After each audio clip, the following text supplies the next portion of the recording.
The Diary of Samuel Pepys, 10th of October, 1660. Office day all the morning. In the afternoon with the upholsterer, seeing him do things to my mind, and to my content he did fit my chamber and my wife's.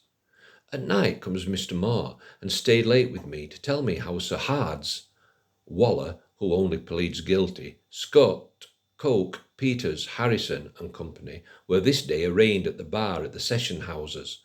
There being upon the bench the Lord Mayor, General Monk, my Lord of Sandwich, and company.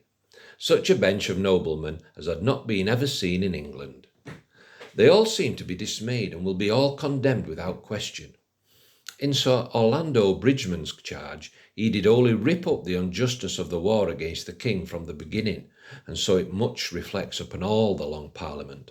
Though the king hath pardoned them, yet they must hereby confess that the king do look upon them as traitors. Tomorrow they are to plead what they have to say, at night to bed. The 11th of October, 1660. In the morning to my lord's, where I met with Mr. Creed, and with him and Mr. Blackburn to the Rhenish wine-house, where we sat drinking of healths a great while, a thing which Mr. Blackburn formerly would not upon any terms have done.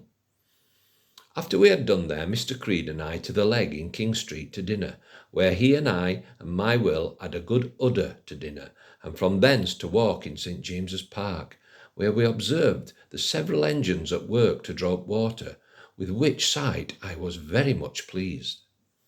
Above all the rest, I liked best that which Mr. Greatorex brought, which is one round thing going within all with a pair of stairs round which, being laid at an angle of 45 degrees, do carry up the water with a great deal of ease.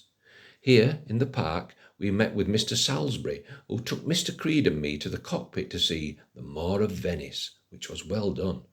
Bert acted the Moor. By the same token, a very pretty lady that sat by me called out to see Desdemona smothered. From thence with Mr. Creed to Hercules Pillars, where we drank and so parted, and I went home.